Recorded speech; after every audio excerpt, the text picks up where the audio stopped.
오늘 제가 설교하기 전에 우리 고린도전서 1장 22절 말씀에 하나님의 지혜에 있어서는 이 세상의 자기 지혜로 하나님을 알지 못하므로 하나님께서 전도에 미련한 것으로 이렇게 우리 번역이 되어 있습니다. 그 당시에 한국에는 이제 전도 설교, 노방 전도들을 많이 해서 우리 한국 상황에 맞게 번역을 한 걸로 압니다만 원래 본 뜻은 이런 뜻입니다.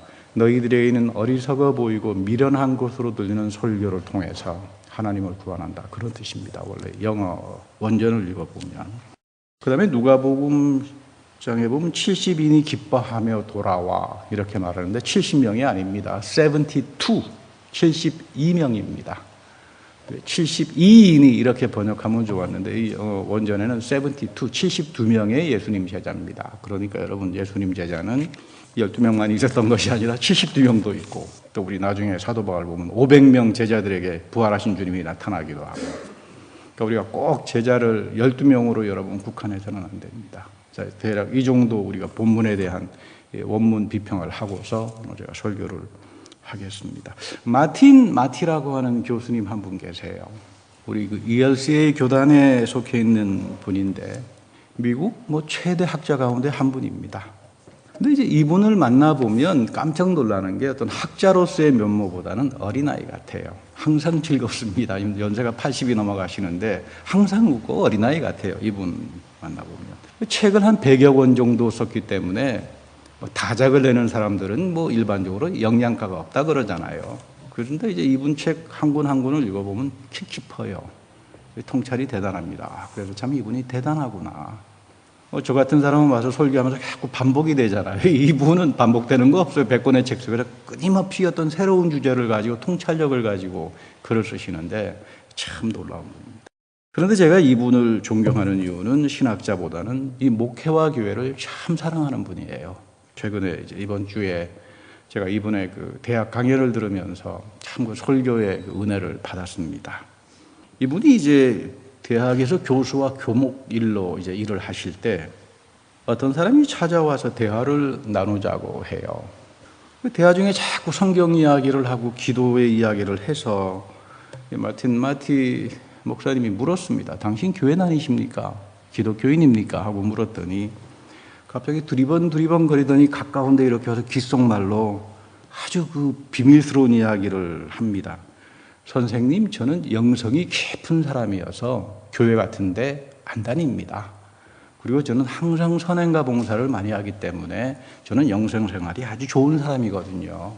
냄새나는 입으로 와서 귓속에다가 귓속말로 하니까 저 같으면 그냥 혼쭐함을 내고 보낼 텐데 이분은 이제 정말 영성이 깊으신 분이어서 어린아이 같은 분이셔서 웃으면서 그렇게 말을 했습니다.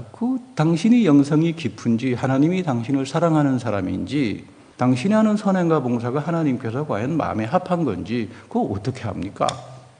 제가 물었더니 이분이 하는 이야기가 나는 믿음은 없지만 동정심이 많은 사람이거든요.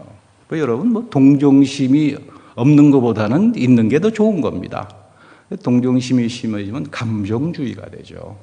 감정주의, 오버 이모셔널리즘, 과대 감정 유발로 가다가 보면 사람이 완전히 미혹을 당하고 맙니다. 마티 교수는 이분하고 대화 속에서 강연 속에서 그런 말합니다. 인간에게 사회성이라고 하는 건 대단히 중요하다. 천상천하 유아독존으로 크는 사람이 없습니다.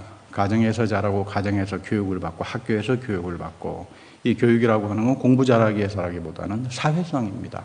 경청하는 소통 능력을 배우는 게 학교 교육이죠. 이게 없다가 보면 자기 사랑이 넘치게 됩니다. 이 자기 사랑이 넘치다가 보면 사람은 진리를 만나는 것이 아니라 계속 삐뚤어진 다른 복음의 길로 가다가 끝나버리고 맙니다.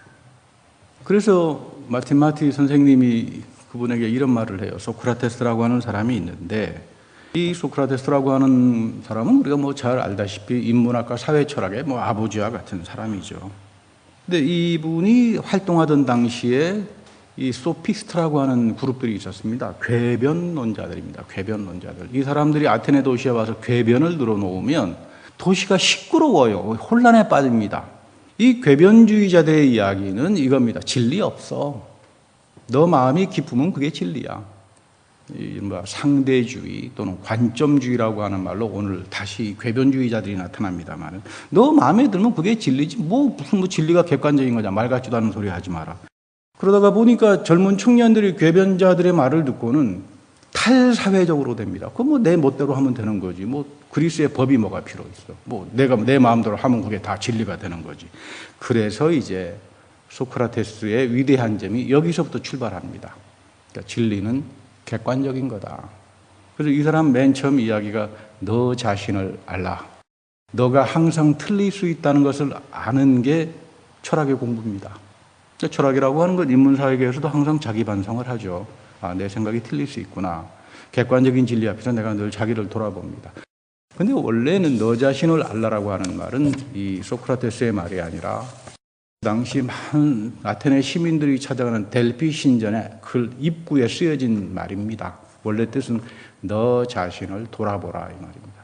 너 바디를 돌아봐라. 지적인 이야기가 아니라 너의 몸을 케어해라. 도덕적인 이야기죠.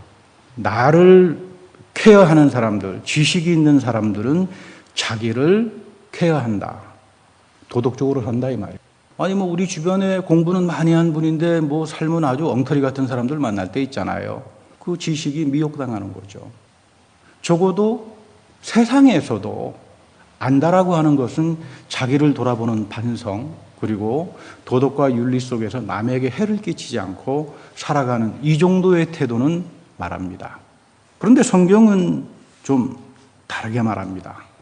바울에게서 믿음은 윤리로 나타나는데 이것을 가리켜서 신약성경에서는 파라네시스라고 하는 그리스 말로 표현됩니다. 이게 참 깊은 말이에요.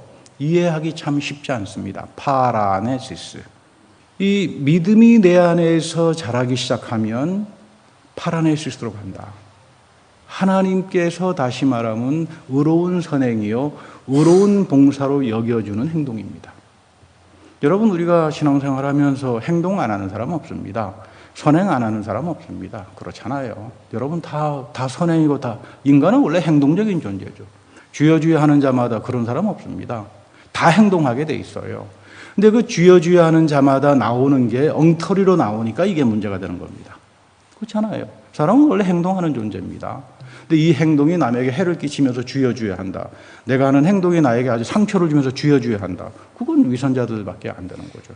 그래서 파라네시스입니다. 너 믿음이 제대로 되면, 너 믿음이 너의 영의 하나님의 성령을 통해서 충만하게 부어줘서 내 영의 의지가 바뀌고 새로운 자유가 나타나고 이 속에 하나님이 주시는 성령의 선물인 믿음인 피두시아가 살아나기 시작하면 그것을 가지고 살아가는 사람들의 행동과 선행은 하나님께서 보응한다. 그 말입니다.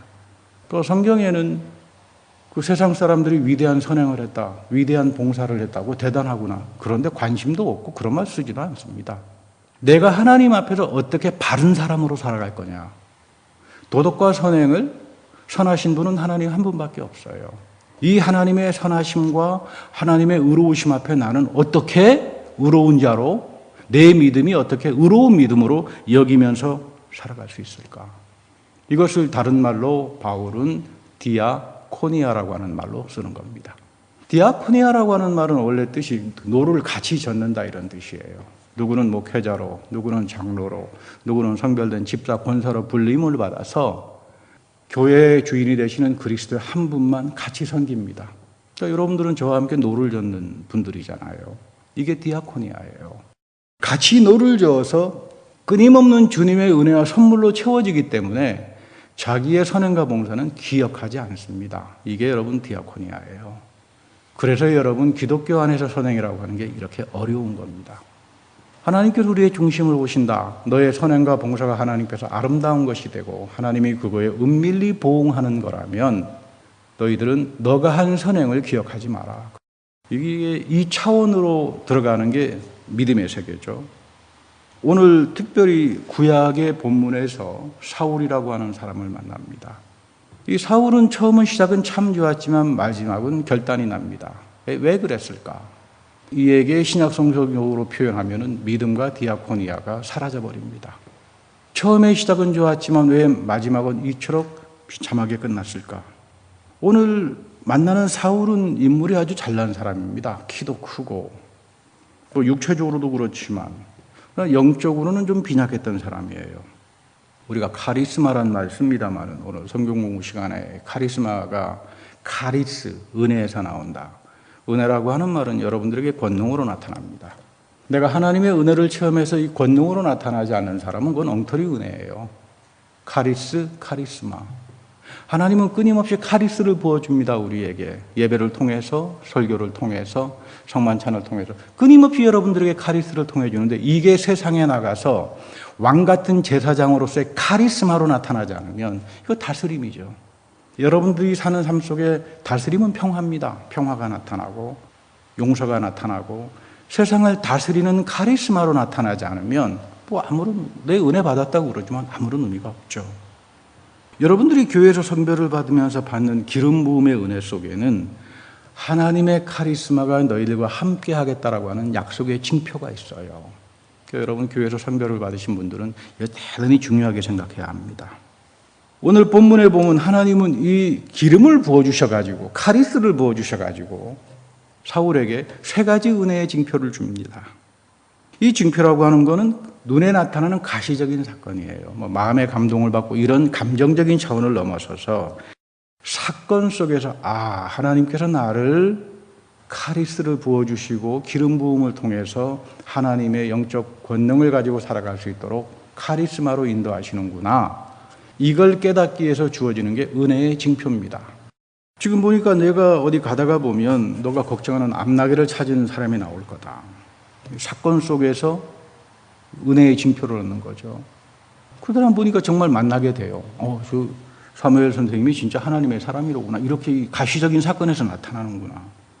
그 다음에 보니까 너 가다가 보면 세 사람을 만날 텐데 한 사람은 염소 새끼 3마리, 한 사람은 빵 3덩어리 가지고 또 다른 사람은 포도주 가죽부대 하나 들고 와서 너에게 안부를 묻고 빵도 주고 뭐 이렇게 대접할 거다. 제사장으로서의 영적 권세, 카리스마를 부은 사람들은 섬김을 받는다는 말을 하는 거죠. 가다가 보니까 그 사람들을 만나면서 당신은 하나님의 사람이요라고 하는 은혜의 징표를 받아요. 그렇게 되니까 이거 거짓말이 아니로구나. 그렇잖아요. 여러분 부흥회 가서 막 은혜 받았다고 그러고 감정적으로 했다가 또 한 달쯤 지나면 뭐 내가 헛것을 받나 뭐 잊어버리고 뭐 이런 게 우리 인간의 마음인데 여러분 은혜는 감정에 받는 게 아닙니다. 내 영에 받는 거예요. 이게 카리스예요. 내 영에 들어와서 내 부패한 의지, 부패한 자유가 사라져야 돼요. 그래서 내 의지가 바뀌는 것을 새 사람이라고 말합니다. 여러분들이 생각이 바뀐다고 새 사람이 됩니까? 여러분들이 마음이 바뀐다고 새 사람이 됩니까? 절대 그렇지 않습니다.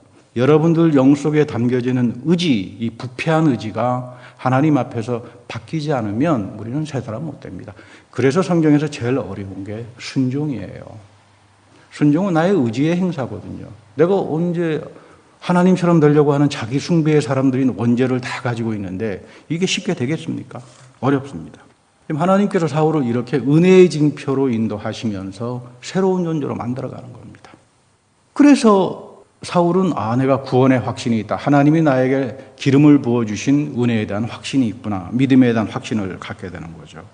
그리고 이제 나타나는 게 새로워진다. 내가 새로워져야 한다. 내가 은혜를 많이 받지만 내가 의지가 바뀌지 않고 여전히 부패된 마음을 가지고 있다고 새로워지지 않는다면 그 아무런 의미가 없잖아요. 너가 변하여 새 사람 될 거다. 지금 몸이 달라지는 게 아닙니다. 신분도 뭐 지금 달라진 게 없습니다. 사울에게는. 다만 너의 속사람, 너의 영이 달라질 거다 이 말이에요. 더 이상 이제는 부패한 의지, 부패한 자유를 가지고 너 멋대로 가지 않을 거다. 이 속사람이 바뀐다라고 하는 건 그걸 말합니다. 이게 어려운 거예요. 이게 어렵습니다. 우리 속에 있는 영이 신비합니다. 하나님이 성령을 불어주셔서 자유를 줍니다. 그 전에 나는 아담의 죄라고 하는 것은 이 자유를 가지고 악을 사용하는데 부패한 의지를 가지고 부패한 자유를 썼는데 성령이 와서 이 부패한 자유와 부패한 의지를 내몰아냅니다. 그래서 성령이 나에게 자유를 주는 사람들이 순종하죠. 하나님 말씀 앞에. 이 차원이 없으면 사울에게 지금 이 나타나는 이 초기의 사울에게는 참 놀라운 하나님의 카리스가 충만하고 복된 은혜를 받는데 이게 안 되면 마티 교수를 만나가지고 엉뚱한 이야기나 하고 난 뭐 영성생활에 돼가지고 이런 이야기 하다가 허탄한 길로 빠져버리고 맙니다. 여러분, 영성생활이라고 하는 건 믿음과 은혜의 세계 최고의 꽃봉오리에 속합니다. 말로는 영성하지만 영성에 대한 실제적인 세계를 체험하는 사람들은 영성이란 말도 쓰지 않습니다. 제가 그래서 부끄러워서 저는 요즘 영성이란 말 쓰지 않습니다. 부끄러워서. 최고의 단계에 있는 것은 뭐 몇 마디 입으로 한다 그래서 여러분 되는 게 종교의 진리는 아닐 겁니다. 종교의 진리는 말로 되는 게 아닙니다. 체험이 있고 체득된 지식이 있고 살아계신 하나님을 만나는 그 부딪힘이 없는 사람들에게는 다 말장난에 불과합니다. 여러분 사탄도 예수님 시험할 때 뭐 가지고 시험합니까? 다 하나님 말씀 가지고 장난치잖아요. 근데 이런 장난치는 사탄의 길로 갈 수밖에 없다. 이제 그런 이야기죠. 내 영이 변하기 시작하면 술 좋아하던 거, 나쁜 습관, 은행에 빠져가지고 허우적대던 거, 그저 조금만 하면 남 시기하고 정죄하던 거, 이게 사라지기 시작합니다. 더 이상 안 하고 싶어요. 희귀하던 생각이 부정한 입술 쪽에 갔다가 마음이 아픕니다. 아, 이거 하지 말아야 되겠다. 니메시스의 원리가 들어온다 이 말이에요. 요셉처럼 안 합니다. 하기 싫어서 안 합니까? 남들은 다 하지만 안 합니다. 이게 새 사람이 된다라고 하는 너 영이 속 사람이 변한다라고 하는 그런 뜻입니다. 오늘 누가복음 10장에 보면은 두 본문사에 대단히 중요한 패러렐, 이 병행적인 의미가 담겨져 있습니다. 72사람이 복음 여행을 하고 와서 아주 기뻐합니다. 주님의 이름을 대니까 귀신도 도망가고요. 우리에게 뭐 다 복종합니다. 당대 질병이라고 하는 건 귀신이 준다고 생각했던 문화적인 가치관이 있었습니다. 문화적인 세계관이 있어서 아마 72인 제자들은 치유 사역을 하지 않았나, 병 고치는 이제 사역을 하지 않았나. 그 예수님께서도 이들에게 뱀과 정갈을 받고, 뱀, 정갈, 악한 영의 세력들이죠. 받고, 모든 세력을 다스리는, 누리는, 그러니까 다스림이라고 하는 건 엔조이 하는 거죠. 누리는 거죠. 믿음이라고 하는 건 누리는 거죠. 어떻게 누립니까? 카리스가 와서 카리스마로 나타날 때 누리는 거죠. 그러니까 여러분 믿음은 권능이에요. 그래서 믿음은 윤리예요. 파라네시스로 나타나는 거다 이 말이에요. 이 카리스마의 권세를 말하는데 오늘도 여전히 하나님의 카리스마는 우리에게 이어집니다. 예배를 통해서. 이거는 하나님의 약속이기 때문에 그렇습니다. 하나님이 약속대로 예배를 드리는 사람들에게는 하나님은 그대로 이어갑니다. 그래서 여러분 이거 기도해야 됩니다. 주님의 음성을 듣게 해주십시오. 이 예배 속에서 하나님의 카리스마를 내가 받기를 원합니다. 아무리 성경에 좋은 말씀 말하면 뭐합니까? 나에게 이것이 권능으로 이어져서 다스림과 누림과 이 평강의 삶으로 사라지지 않는다면 그 성경의 좋은 말씀들이 나에게 무슨 의미가 있어요? 이거 기도해야 됩니다. 하나님의 이 교회의 약속을 통해서 우리에게 부어주시고자 한 은혜와 권능을 저의 삶 속에서도 우리 교회 속에서도 항상 이어가게 하여 주십시오. 이거 여러분 끊임없는 우리들의 기도의 제목이 돼야 되죠. 그래서 오늘 고린도전서 1장 20절에 보면 아주 중요한 말을 합니다. 하나님의 카리스마가 나타날 때 하나님의 지혜는 너희들의 인간의 이해로는 알지 못한다 이 말이에요. 하나님의 지혜를 인간의 이성을 가지고 이해하려고 했던 사람들은 그리스 사람들입니다. 소크라테스 철학이죠. 그런 거 전혀 상관없다. 지금 그 말을 하는 겁니다. 바울이. 하나님 이해하려고 애써 보아야 무익하다. 소크라테스적인 이성과 지혜와 지식 가지고는 엄대도 되지 못한다 이 말입니다. 왜냐하면 하나님의 지혜가 그토록 만들어놨어요. 그런데 우리를 하나님의 은혜와 구원, 닫혀져 있는 봉인의 카리스마를 이어가는 사건은 너희들 보기에는 너희들 똑똑하다라고 하는 그리스 사람들이 보기에는 참 미련하기 짝이 없어. 참 어리석어 보이기 짝이 없어. 그 설교를 통해서 하나님이 이어간다 이 말입니다. 이거 대단히 놀랍고 어려운 말이죠. 저는 가끔 제가 설교를 한다면 물어봅니다. 설교를 할 때는 메인 빔이 있어요. 제가 성경공부 시간에 말씀드린 칸투스 피르무스라고 하는 메인 주음이 있죠. 제가 설교를 쓰면서 주음을 가지고 이야기하는데 제가 생각했던 대로 이해하는 분은 단 한 사람도 지금까지 목회 30년 하면서 목사로서 살아가면서 단 한 사람도 만난 적이 없습니다. 그런데 설교를 통해서 하나님이 열어가요. 오히려 설교를 듣고 반응하는 사람들을 보고 저는 오히려 은혜를 받습니다. 참 놀랍구나. 전혀 나의 의도를 빗나가 버리는, 그리고 이 말씀을 가지고 하나님께서 은혜와 구원으로 인도하시는구나. 그래서 우리가 이 하나님의 지혜로 충만하게 해 주십시오. 이것이 여러분들을 생명책에 기록하게 하는 겁니다. 예수님께서 그 이야기죠. 너희들에게 굴복하더냐 병이 치유하더냐 그걸로 기뻐하지 마라. 너의 이름이 하늘에 기록된 것을 기뻐하라. 너희들의 삶을 통해서 하나님의 봉인된 것들이 열린다 이 말이에요. 여러분 성경 어렵잖아요. 봉인되어 있기 때문에 이해 못합니다. 하나님이 믿음 안에서 성령을 통해서 열어주지 않으면 하나님 말씀 절대 이해하지 못하죠. 하나님 말씀이 공부만 해가지고 이어진다면 여러분 신학자들이 성경 제일 많이 알지 않겠습니까? 성경 제일 모르는 사람들이 대부분 다 신학자들이에요. 다 자기 이성 가지고 들어가니까 이거 알 수가 없는 거죠. 설교도 마찬가지입니다. 지금 예수님께서 너희들을 하늘나라의 생명책으로 기록하게 하는 것은 겉으로 가시적으로 드러나는 그것이 아니라 바로 하나님이 너희들의 삶을 통해서 막혀져 있던 봉인된 것들을 열어놓기 때문인 거다. 우리가 이것을 설교를 통해서 듣습니다. 우리가 이것을 성만찬을 통해서 받습니다. 이것을 우리가 예배를 통해서 이어가는 겁니다. 이 봉인된 말씀의 설교인 카리스마가 하나님이 나에게 주어질 때 우리는 하늘의 생명책에 기록된 사람으로, 이게 여러분 다니엘의 아주 18번 용어죠. 내가 말씀과 하나님의 말씀과 지혜로 내 영이 가득 채워져서 충만하게 사라져서 하나님이 만들어주신 믿음이 내 의지를 바꾸고 부패한 타락한 생각들을 바꾸고 나를 하나님의 구원의 생명책에 기록해 나가는 것, 이것이 가장 중요하다고 하는 거예요. 성경은 죄의 귀결에 대해서 별로 말 안 합니다. 성경은 형통에 대한 귀결을 별로 말을 많이 안 합니다. 성경은 항상 원인에 있어요. 죄 짓지 마라. 죄를 짓게 되면 귀결은 너희에게 부메랑의 역할을 한다. 넌 거기에 노예가 될 수밖에 없다. 그리고 끔찍하다. 하나님도 죄는 심판하시는 분이기 때문에 나로 하여금 죄로 가게 하는 본래적인 원죄, 이것이 뭐를 깨닫고 살아가라. 이겁니다. 축복도 그런 거죠. 저 사람 돈 많이 벌어서 교회 다니면서 많은 형통의 복이 있어서 여기에 관심 없습니다. 내가 어떻게 하나님의 형통의 원인, 누구에게 하나님은 형통의 세계를 열어놓는가? 누구에게 하나님은 하늘의 생명책에 기록된 그 상상하지 못하는 은혜와 구원의 삶을 열어가는가? 그거를 보고 살아가라 이 말이에요. 이 본질을 보는 겁니다. 좀 어려운 말로는 본질 직관이라고 그러죠. 성경을 보면서 이거를 꿰뚫어 봐야 돼요. 꿰뚫어 보는 사람이 사도 바울이죠. 당대 여러분 귀신의 이름을 가지고 병 고친 사람도 많았습니다. 마술을 행한 사람도 많았습니다. 예수님께서는 너희들 눈에 드러나는 거 가지고 집착하지 마라. 너 거기에 집착하다가 보면 넌 마귀 자녀들이 돼버리고 만다 이 말이에요. 내가 하나님의 생명책에 기록된 믿음의 사람이고 카리스마를 가진 사람이니까 당연히 카리스마는 나타나는 거겠죠. 그 나타나는 카리스마에 집착하지 마라. 그겁니다. 우리 구약에 다시 돌아가 보면 사울에게는 또 다른 징표가 하나 있었습니다.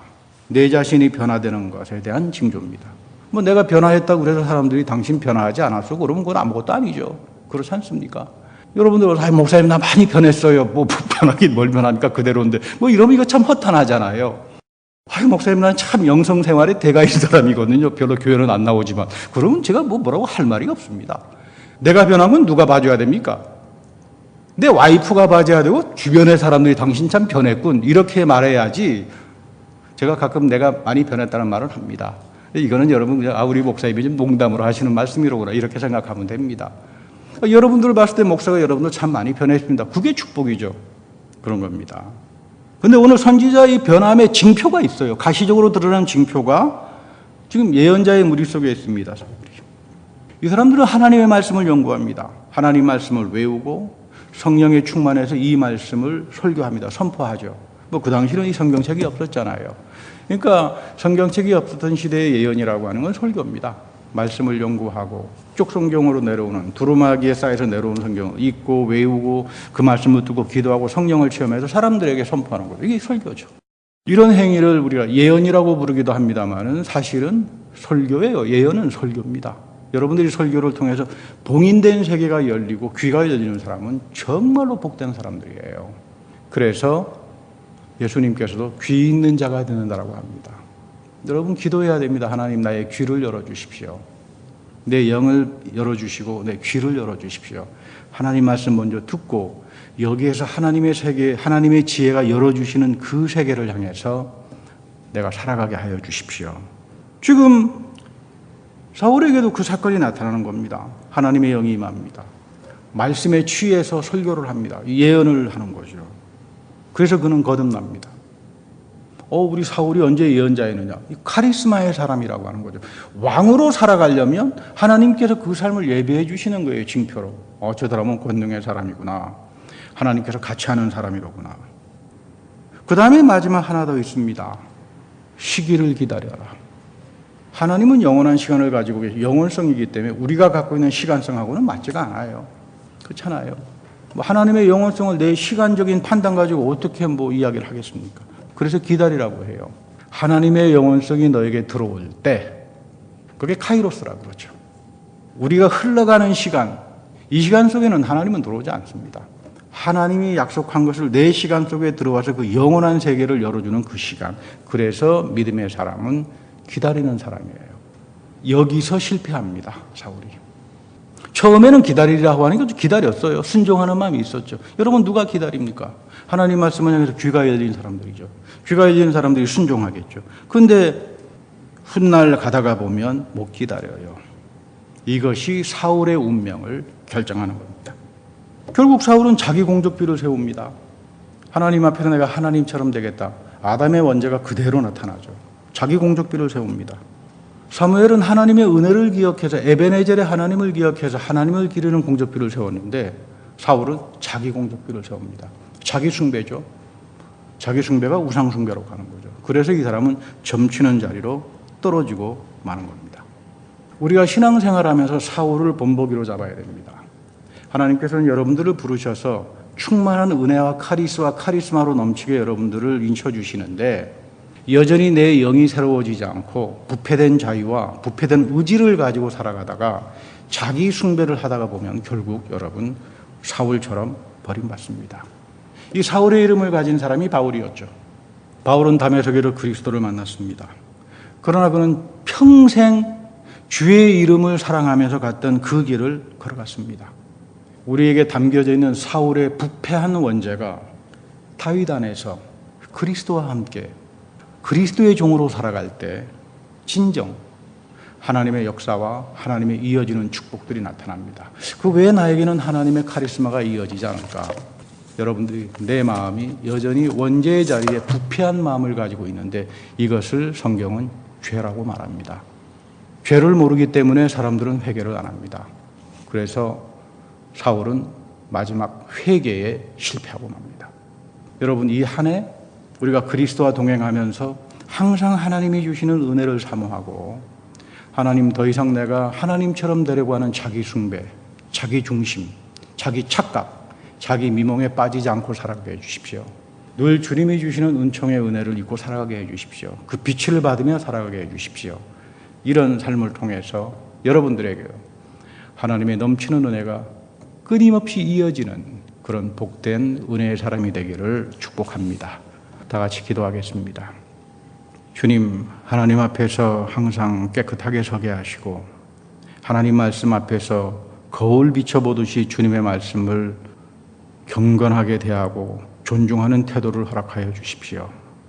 교만하고 완악하여서 우리에게 거울처럼 비추는 하나님의 말씀을 부셔버리는, 그래서 버림을 받는 그런 자리로 가는 것이 아니라 항상 그리스도를 사모하면서 하나님의 지혜에 순종하며 경청하는 길을 통하여 주님의 아름다운 자녀로 믿음의 경주들을 다 잘 달려갈 수 있도록 복을 허락하옵소서. 우리 구주 예수 그리스도의 이름으로 감사하며 기도드립니다. 아멘.